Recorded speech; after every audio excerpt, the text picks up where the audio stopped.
नमस्कार दोस्तों, आज मैं फिर हाजिर हूँ एडवोकेट एवं परिवार मित्र सतीश अवस्थी।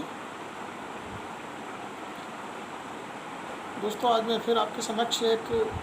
निर्णय जो कि माननीय उच्चतम न्यायालय द्वारा निर्णित किया गया है और पारिवारिक विवादों से संबंधित है, आपके समक्ष लेकर आया हूँ। माननीय उच्चतम न्यायालय के जिस निर्णय को एक सरल कानून के रूप में प्रस्तुत करने जा रहा हूँ, उस निर्णय को माननीय उच्चतम न्यायालय के न्यायाधीश ऑनरेबल मिस्टर जस्टिस अग्रवाल साहब और ऑनरेबल मिस्टर जस्टिस अभय मनोहर सापरे साहब के द्वारा मार्च 2017 में निर्णित किया गया है। दोस्तों, इस निर्णय में माननीय उच्चतम न्यायालय द्वारा यह व्यवस्था दी गई है कि क्या विवाह के 10 साल बाद विवाह विच्छेद याचिका पेश किए जाने पर 10 साल पुरानी घटनाओं को आधार बनाते हुए विवाह विच्छेद की डिक्री चाही गई हो, तो क्या 10 साल पुराने घटनाक्रम से बाद हेतु पैदा होता है। इसके अलावा इसमें यह भी व्यवस्था दी गई है कि क्या दूसरे बच्चे के जन्म से पहले की घटनाएं जिनको कि विवाह विच्छेद की याचिका में क्रूरता का आधार बनाया गया हो, तो क्या दूसरे बच्चे के जन्म के बाद में ऐसी घटनाएं पति के द्वारा समझौतावादी आचरण के द्वारा स्वतः ही माफ़ कर दी गई हैं। दोस्तों, इस केस में मानसिक क्रूरता को भी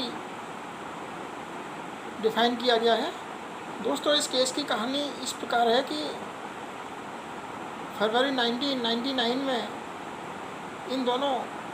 पति पत्नी का विवाह हिंदू रीति रिवाज से दिल्ली में होता है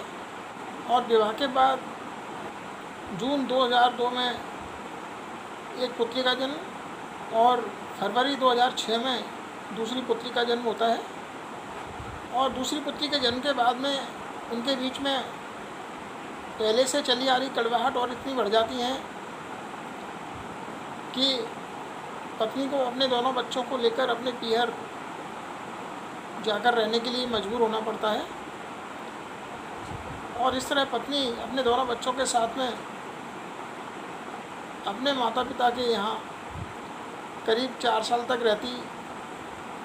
रही है और जुलाई 2010 में उसका पति दिल्ली की रोहिणी फैमिली कोर्ट में धारा 13 हिंदू विवाह अधिनियम 1955 के तहत क्रूरता के आधार पर एक विवाह विच्छेद याचिका पेश करता है। पति अपनी इस विवाह विच्छेद याचिका में 8-10 आधार लेता है, 8-10 ऐसी घटनाएं बताता है जिनको वह क्रूरता बताता है। पहली घटना उसने विवाह के दूसरे दिन की ही बताई है, जिसके संबंध में पति ने कहा है कि उसकी पत्नी नाइट ड्रेस में ही अपने बेडरूम से बाहर आ गई थी, जहां उसके तमाम परिवारजन और रिश्तेदार घर में मौजूद थे और उनके सामने पति को अपमानित होना पड़ा था। दूसरी घटना शादी के बाद नई साल की संध्या के अवसर की बताई है, जिसमें पत्नी अपने पति को अपने पीहर ले जाकर नववर्ष का आयोजन करना चाहती थी। उसका कहना है कि उसके साथ उसकी पत्नी ने उपेक्षा का व्यवहार किया और वह उसे अकेला छोड़कर तमाम परिवारजनों से मिलती जुलती रही और उसका कोई ध्यान नहीं रखा। और जब खाने का वक्त आया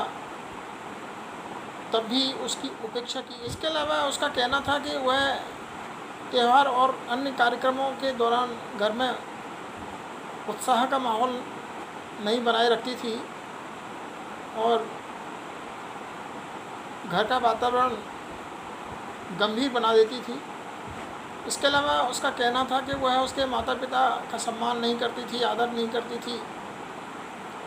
और घर के अन्य परिवारजनों का सम्मान नहीं करती थी। उसने एक घटना 1999 की बताई कि उसने अपने पति को माँ बाप से अलग रहने के लिए दबाव बनाया था और उसे अपने माँ बाप से अलग रहना पड़ा था। इसके अलावा पति का कहना था कि वह घर में कोई भी काम नहीं करती थी, समय पर खाना नहीं बनाती थी और आए दिन बाहर होटल पर खाना खाने के लिए कहती रहती थी। 2000 की दीपावली के अवसर की एक घटना का उसने उल्लेख किया है कि दीपावली के अवसर पर उसकी पत्नी ने उसके माता पिता के साथ में दुर्व्यवहार किया था। एक घटना 15 अप्रैल 2001 की बताई गई है, जिसके संबंध में पति का कहना है कि उस दिन उसके घर पर कुछ उसके दोस्त आए हुए थे और उसकी पत्नी ने उसके दोस्तों का अपमान किया था, उनके साथ दुर्व्यवहार किया था। और एक घटना उसने 2010 की बताई है, जिसके संबंध में पति का कहना है कि उसकी पत्नी उसके ऑफिस जाकर उससे झगड़ा फसाद करने लगी और उसके सभी सहकर्मी इस घटना को देख रहे थे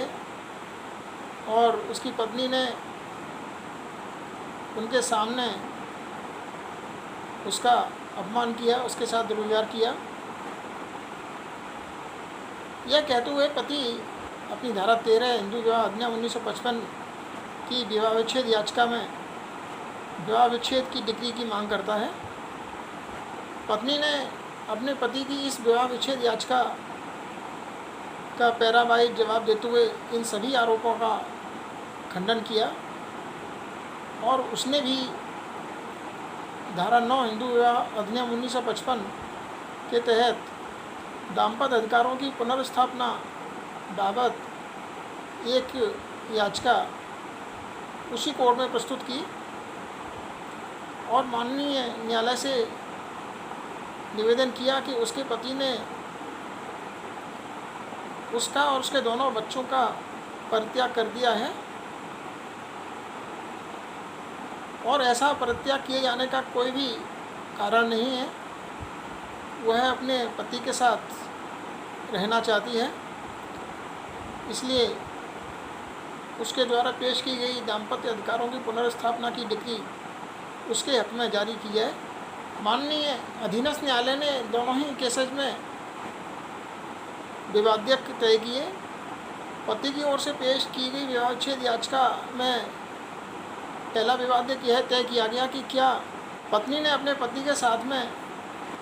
क्रूरता कारित की है। दूसरा विवाद्यक यह तय किया गया कि क्या पति विवाह विच्छेद की डिक्री प्राप्त करने का अधिकारी है। और पत्नी की दाम्पत्य अधिकारों की पुनर्स्थापना की याचिका में माननीय अधीनस्थ न्यायालय ने यह विवाद्यक तय किया कि क्या पत्नी दाम्पत्य अधिकारों की पुनर्स्थापना की डिक्री प्राप्त करने की अधिकारी है। दोनों ही पक्षकारों के द्वारा पेश किए गए गवाह सबूतों के आधार पर माननीय अधीनस्थ न्यायालय ने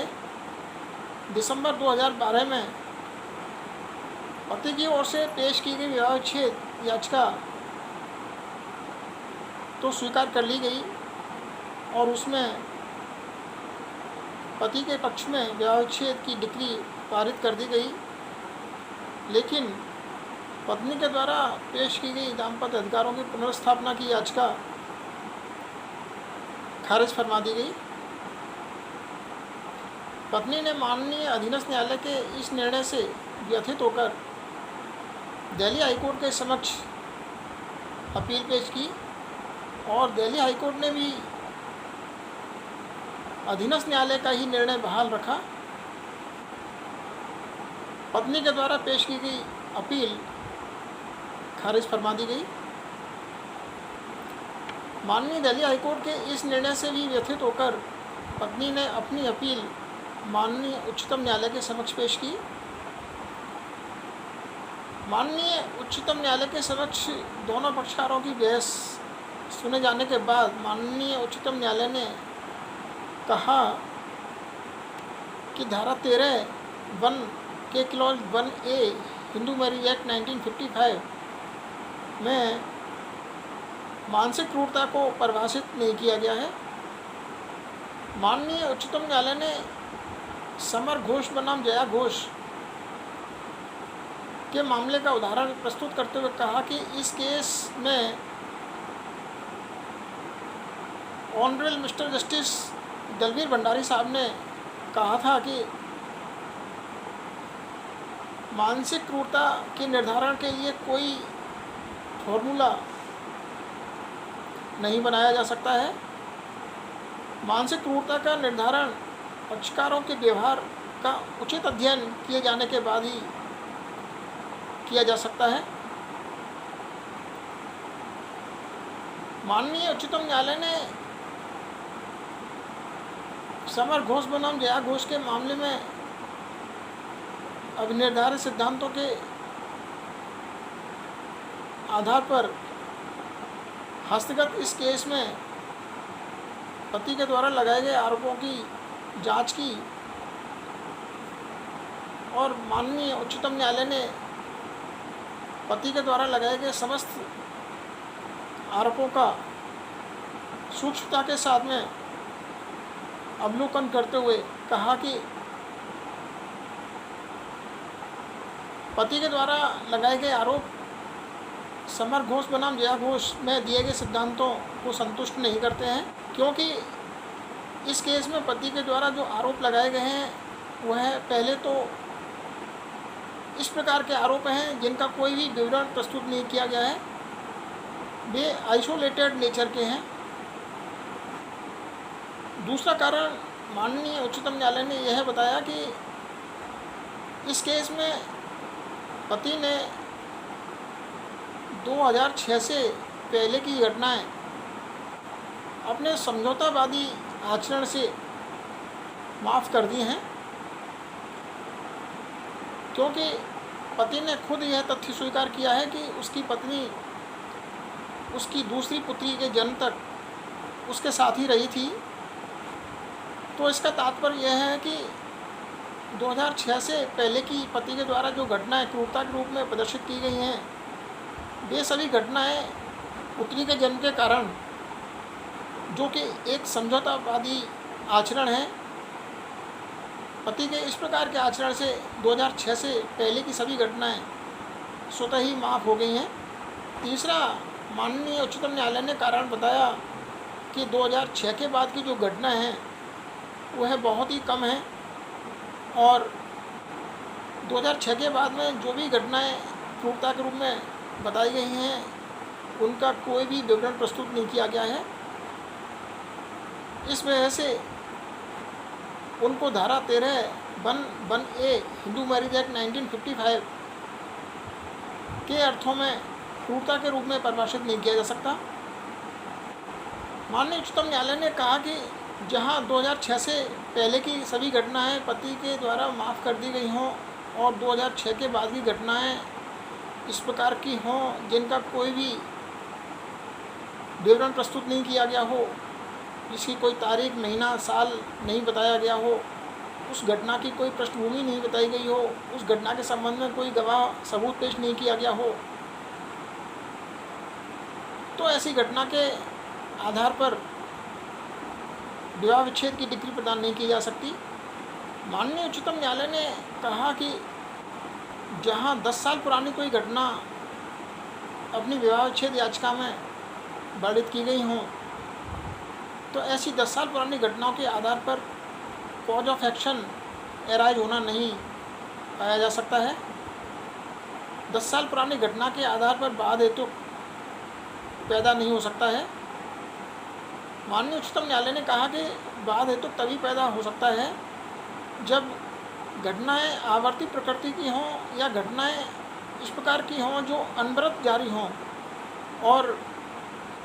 विवाह विच्छेद याचिका पेश करने से तुरंत पहले की हों, तभी बाद हेतु पैदा होना माना जा सकता है। इस प्रकार माननीय उच्चतम न्यायालय ने कहा कि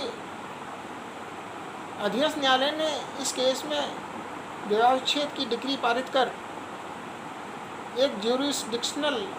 एरर किया है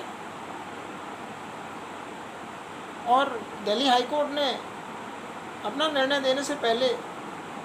पति के द्वारा पेश की याचिका में दिए गए आरोपों का सूक्ष्मता से विवेचन नहीं किया गया है। माननीय उच्चतम न्यायालय ने पति के एडवोकेट की ओर से की गई इस बहस को भी नकार दिया, जिसमें पति की ओर से उसके एडवोकेट ने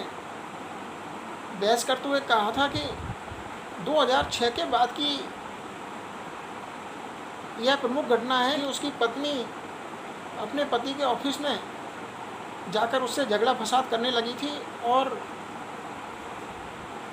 उसने उसके सहकर्मियों का भी लिहाज नहीं रखा था और उसके सहकर्मियों के सामने ही उसने अपने पति का साथ दुर्व्यवहार किया था। माननीय उच्चतम न्यायालय ने कहा कि कोई पत्नी यदि अपने पति के ऑफिस में जाकर यह कहती है कि वह अपने पति के साथ रहना चाहती है और उससे बातचीत करती है, तो इसका अर्थ यह नहीं है कि उसने अपने पति के साथ दुर्व्यवहार किया है। माननीय उच्चतम न्यायालय ने कहा कि ऐसी घटनाओं को तभी तवज्जो दी जा सकती है जब इसके समर्थन में कोई अन्य घटना बताई गई हो और कोई साक्ष्य पेश की गई हो। माननीय उच्चतम न्यायालय ने पति के एडवोकेट की ओर से पेश की गई इस बहस को भी नकार दिया, जिसमें उसने कहा था कि उसकी पत्नी ने अपने पति पर यह दबाव बनाया था कि वह अपने माता पिता से अलग होकर उसके साथ में रहे और वह अपनी पत्नी के दबाव में अपने माता पिता से अलग रहा भी था। लेकिन माननीय उच्चतम न्यायालय ने इस बहस को भी नकारते हुए कहा कि यह घटना 2006 से पहले की है, उसके बाद में उसकी एक पुत्री का भी जन्म हो चुका है और इससे स्पष्ट है कि उसने अपनी पत्नी के इस तथाकथित क्रूरता को अपने समझौतावादी आचरण से माफ़ कर दिया है। इसलिए इस आधार पर भी विवाह विच्छेद की डिग्री प्रदान नहीं की जा सकती है। माननीय उच्चतम न्यायालय ने पति के एडवोकेट की ओर से की गई इस बहस का भी खंडन किया और नकार दिया कि उसकी पत्नी ने अपने पति पर विवाहेतर संबंधों के आरोप लगाए थे और ऐसे आरोप साबित नहीं होने के कारण पत्नी के द्वारा लगाए गए ऐसे आरोप क्रूरता की परिभाषा में आते हैं। इस आरोप के संबंध में माननीय उच्चतम न्यायालय ने कहा कि ऐसे कोई भी आरोप पति ने अपनी याचिका में प्लीडिंग में नहीं लिखे हैं और ना ही इस प्रकार के कोई आरोप उसने साबित करने का प्रयास किया है। माननीय उच्चतम न्यायालय ने कहा कि प्लीडिंग्स में लगाए गए आरोप और उन आरोपों को साबित करने की जिम्मेदारी पति की है, लेकिन पति की ओर से ऐसा कुछ भी नहीं किया गया है, इसलिए इस आधार पर भी विवाह विच्छेद की डिग्री प्रदान नहीं की जा सकती। इस प्रकार माननीय उच्चतम न्यायालय ने इसमें अपना फैसला देते हुए कहा कि अधीनस्थ न्यायालय के द्वारा पारित किया गया निर्णय अपास किया जाता है और पत्नी की ओर से पेश की गई दाम्पत्य अधिकारों की पुनर्स्थापना की याचिका स्वीकार करते हुए इन दोनों के पति पत्नी के रिश्ते को बहाल किया जाता है। माननीय उच्चतम न्यायालय ने अपना अंतिम फैसला देते हुए कहा कि आशा है कि भविष्य में दोनों पक्षकार हंसी खुशी से अपना जीवन व्यतीत करेंगे और अपनी पुत्रियों के लिए और उनकी अच्छी परवरिश के लिए अपनी पिछली बातों को, अपनी पिछली सभी कड़वी बातों को भूल जाएंगे और एक सुंदर भविष्य बनाने की कोशिश करेंगे। माननीय उच्चतम न्यायालय ने कहा कि पति एक केयर टेकर के रूप में काम करता है, तो हम आशा करते हैं कि वह घर में भी एक केयर टेकर की तरह काम करेगा और एक केयर टेकर के रूप में अपना दायित्व निभाते हुए अपने परिवार के हित में कार्य करेगा। इस प्रकार माननीय उच्चतम न्यायालय द्वारा इस केस में अपना फैसला दिया गया और यह केस निर्णित किया गया। तो दोस्तों, इस केस से यही सीख मिलती है,